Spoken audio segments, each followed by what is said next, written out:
গরমকালের প্রধান আকর্ষণ কাঁচা আমের ভর্তা। যদিও এখনও পহেলা বৈশাখ আসেনি, কিন্তু তারপরও গাছে যেহেতু কাঁচা আম আছে, তাহলে ভর্তা বানাতে দেরি কিসের।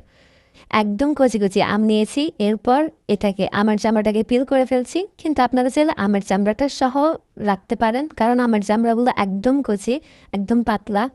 তো পিল করার পর এই আমগুলোকে গ্রেড করে ফেলবো। যদি আপনারা গ্রেড করতে না চান, তাহলে সেই ক্ষেত্রে শিলপাটাতে থেতলে নিতে পারেন, সেরকম করেও কিন্তু ভর্তা বানানো যায়। তো এখন পেঁয়াজ কুচি, পুদিনা পাতা কুচি, এরপর হচ্ছে চিলি ফ্লেক্স 2 চামচ চিনি দিব। আপনারা চাইলে বাড়িয়ে কমে নিতে পারেন। চিলি ফ্লেক্স দিচ্ছি, চাট মশলা, কাসুন্দি, সরিষার তেল, বিট লবণ, আর হচ্ছে নর্মাল যে লবণটা থাকে সেগুলো দিব। পরিমাণটা আপনারা আপনাদের মতো করে কম বেশি করে নেবেন। আম বেশি হলে পরিমাণ বেশি, বা আম কম হলে পরিমাণ কম।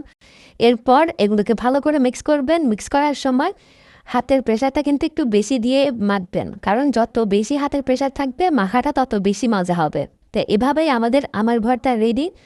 যদিও এখানে ইনগ্রিডিয়েন্টস কিন্তু আহামরি অনেক বেশি না, কিন্তু খেতে অনেক বেশি মজা। আপনারাও অবশ্যই এই কাঁচা আমের ভর্তা ট্রাই করবেন, অনেক বেশি ভালো লাগবে।